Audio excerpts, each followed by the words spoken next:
Of course, the second I start filming, he's in my way and doesn't want to move, right? Right, Cooper?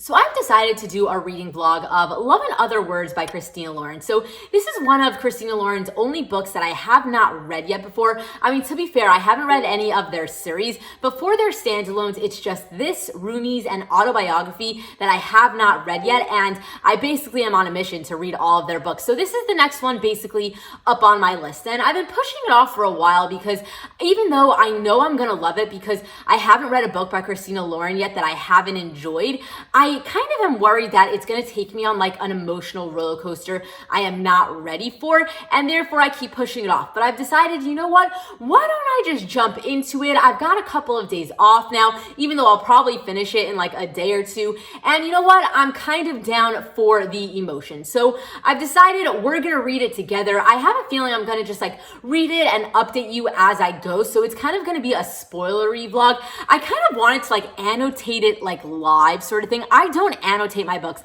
but I do know that in this book there are a lot of like quotes to like point out if you were into annotating, and I kind of had a feeling like maybe I could read it and then like, you know, point out the quotes as I really like something, or when something really important happens, maybe I'll jump on and be like, oh my god, I just got there, and oh my god, I'm about to die, sort of thing, you know. So whatever, I kind of just, I'm gonna wing it, see what I want to share with you, but I've decided I'm gonna read this over the next day or two, or however long it's gonna take me, and I'm gonna bring you along with me. And I apologize for this really long intro, but I figured I should tell you what the book is actually about in case you're not really familiar with it and for some reason you still want to watch this vlog, even though I already warned it's going to be spoilery. But in case you're not familiar, this is a best friends to lovers second chance romance with a dual timeline. You're basically following these two people. They've been in love with each other their whole life, and they were friends as children, and then I think they confess their love to each other, and then something happens and they don't talk for a couple of years, and then you're back into the present day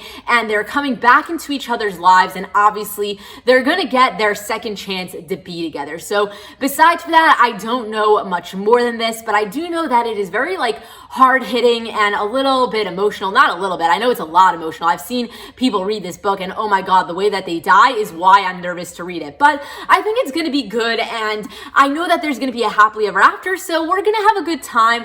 But basically, I'm gonna start reading this tonight. I don't know if I'm gonna update you until I get a little bit into it, but if I had any quotes that I find that I want to share with you, obviously I'll like leave a note for it and I'll come back and then we'll just like go through all the quotes that I find. But anyway, I'll be starting this tonight and I will update you soon. So I ended up not starting it last night, so I'm literally starting now, and I've only read the prologue and I'm already ready to cry, so like it's gonna be a fun day. Okay, so I'm at page 65, and so far we kind of get the feeling of where they're at right now, like it's present day and they just bumped into each other again, and Elliot is kind of like, you know, coming after her and being like, okay, we have to talk. And you know, we saw a little bit of the past, them getting to you know, become friends when they were like 13 or so, and it's really adorable. They're like becoming friends over like books and stuff. Like books and like the love of reading is like a really big thing in it, and I'm very much enjoying it. But basically I'm at page 65 and Elliot convinced her to go to breakfast with him so that they could talk, because you know, it's been 11 years and they haven't seen each other in like that whole time. And they were talking, and what did he say? Oh, he was asking like, oh, why did you move back here and stuff? And she's like, oh, was it always your plan to move back here? And he's like, it was always my plan to live wherever you were. That plan failed, but I figured my odds of seeing you again were pretty good back in Berkeley. And she's like, oh, and then he's like, oh, I loved you. And he basically like jumps right back into it. I'm like, oh my god, like that's kind of what you really want from a book, of like, you know, he like wasn't holding himself back, like he totally jumped in and said like, I loved you. And then he's like, oh, you know, you loved me too, it was everything, blah blah blah. And then basically he's like, oh, his phone kept going off, and he's like, oh, I broke up with my girlfriend last night. She's calling. She thinks she wants to talk, but really, I just think she wants to yell at me. She won't feel great afterwards, so I'm sparing us both for now. And she's like, you broke up with her last night? And he's like, you're the love of my life. I assumed I would get over you eventually, but seeing you yesterday, I couldn't go home to someone else and pretend to love her with everything I have. I'm like, oh my god, that is That is adorable. So I'm about halfway through right now. I'm right, well, I don't want to miss my spot, but you can see I'm right over there right now. And I'm really enjoying it. I think that it's written so well, and it's so calm, like the whole thing, it's just everything's so subtle, but like there's so much going on, but yet at the same time, like not even really, I don't know, it doesn't matter. Anyway, I wanted to share a thing that I saw before. It said, I never got to fall out of love. I just had to move on. And I'm like, oh my God, yeah, that like really explains what's going on really well. So I wanted to point it out. And then there was something that said, let me find it. Oh, and then she pointed out how it's like, oh, and Elliot went home after seeing me and broke up with Rachel. And she was thinking that like right when she was in bed with Sean, which is her fiance at the time, and how, you know, she kind of feels weird about like, you know, she has a fiance and like she's overthinking it. And like the second that Elliot saw her, he went home and broke up with his girlfriend because he just knew that like he absolutely loved her and no one else was going to compare. And she's here thinking like, oh, should I still marry this guy, sort of thing.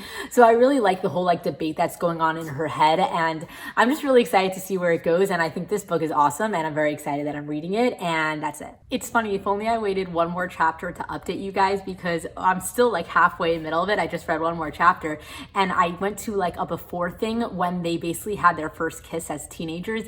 And it started out where she basically finds out that like Elliot has kissed a couple of girls, like, you know, throughout his high school and stuff. And she like freaked out and was all jealous and stuff. And honestly, it really hurt. For some reason, I thought that he wouldn't have kissed anybody else and like he would have waited for her and stuff, but he was really like making out with other people. But like he said he didn't really like care or whatever. And then he like made out with her, and it was very cute how it all went down, but it still made me a little bit jealous that he was kissing other girls instead of Macy. So I'm at the part where Elliot and Macy are hanging out in the park, and like they're kind of talking about like, you know, why is Macy with Sean, and like, you know, should she break up with him, and like, you know, basically that they still love each other and all that sort of stuff. And I'm starting to get the anxiety that I always get with like a dual timeline of what happened way back when that made them stop talking, like, you know, for 11 years and stuff like that. And there was this one little thing of like, oh, he knows his betrayal, not mine.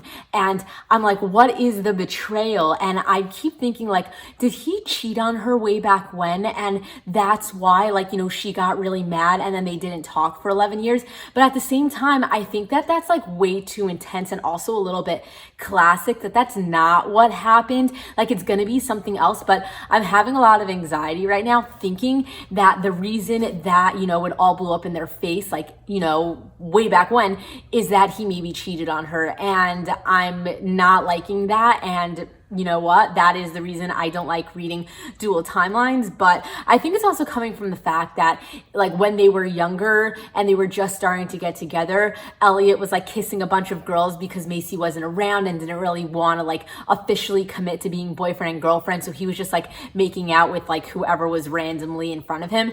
And I was getting very jealous about that. And therefore now I'm thinking like, oh, did he cheat on her after the fact again? And then, you know, that's what blew up. So whatever. Anyway, I'm stressing. So if you've seen any of my other videos, then you might know that I'm really not a big fan of cheating, and I absolutely hate it. And I'm getting so suspicious. I'm at a part and it's like, oh, you know, we have history, not bad history for the most part, but he fucked up and I fucked up and we haven't really discussed that. And I'm telling you, he cheated. I also have been so stressed about this that I texted my friends and I'm like, if the reason why they haven't talked for like all that time was because he cheated, you have to tell me.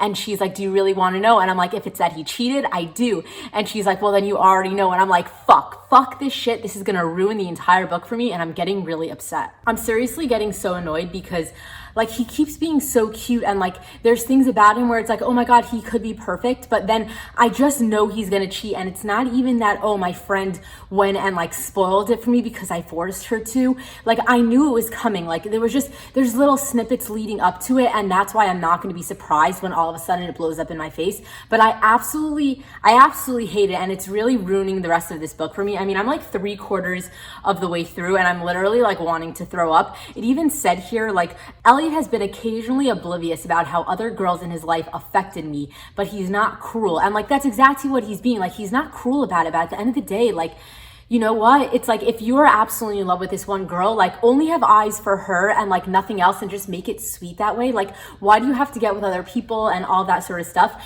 And then he goes and says something nice like, oh, how honest do you want me to be? And then she's like, oh, I always want you to be honest. And then he's like, okay, in that case, I like living alone, but I would rather be living with you. I like sleeping alone, but would rather have you in my bed. I like having friends over for Thanksgiving, but would rather it just be the two of us doing our first Thanksgiving as a couple, eating turkey off the bone, cuddling on the floor together in our underwear. And I'm like, you know what? He says all the perfect stuff, and he's such a sweet guy, and they have such a nice relationship going, but he's totally gonna fuck it up, and it's going to ruin this whole book for me. I'm seriously trying to finish this book as fast as I can because I really want to finish it before the sun goes down, because the lighting is going to get so bad and I'm going to feel so bad that like I'm filming with horrible lighting. I know it doesn't really matter, but it matters to me. And I'm getting so upset at this book. Like, he just asked her to like marry him on New Year's Eve, like when they were kids, because like, you know, she's the love of his life and, you know, they want to be together forever. And it was so cute, but it was totally ruined because in my mind, I know that something bad is going to happen, and I can't stand it. So like, there's such cute things happening in this book and I'm trying to enjoy it, but I can't. I'm really hating it, knowing that it's all about to blow up in their face, and it's making me want to cry. I knew it was coming and it didn't make it any better. I'm literally throwing up right now. This book sucks. I want to see him explain it away, because it literally says it's not really a thing. They just fuck around sometimes with like, you know, Emma, the girl that like, you know, she's been jealous of this whole time. And I'm like, what the fuck? Okay, I'm sorry, but that explanation totally sucked. That he was too drunk and he thought that he was having sex with his girlfriend, and instead it was somebody else, and not even only like a random person, but the girl that like, you know, was a big problem in their relationship the whole time. I'm sorry, but no. And then on top of all of that, her father fucking dies the day after. What the fuck is this book? Okay, I am happy to hear that there wasn't a secret like hookup thing going on with him and Emma, that like, you know, Christian just made it up when he said that like, oh, they were hooking up and stuff, but still it doesn't make up for it. Like, I'm still extremely upset and this book sucks. I'm not sure if Cooper's gonna let me, you know, film over here. He keeps being in my face. Okay, so I finished reading it and I don't really have anything more to say. I mean, you already heard all of my thoughts on this book. Hi, Cooper, you gotta give me a minute, okay?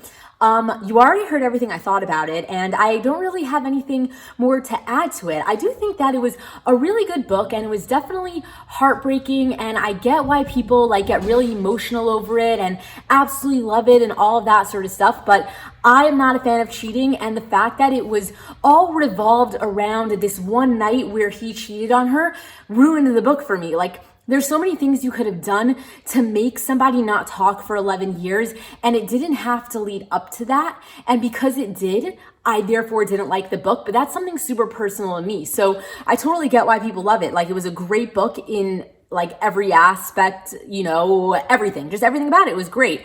It just wasn't for me, and I very much didn't like it, and it totally sucked. And I really wish that I wasn't, you know, bothered by the whole cheating thing, because I definitely would have enjoyed this book so much more. So I'm curious to know your thoughts on this book. You know, how much do you like it? Does cheating not bother you? And therefore, what did you think about this book? Or, you know, are you planning to read it? Have you not read it before? I don't know. Leave me a comment down below. If you enjoyed this video, make sure to give it a thumbs up. You know, if you're not currently subscribed to my channel, hit the subscribe button. And, you know, thank you for watching this video. And until next time, enjoy reading.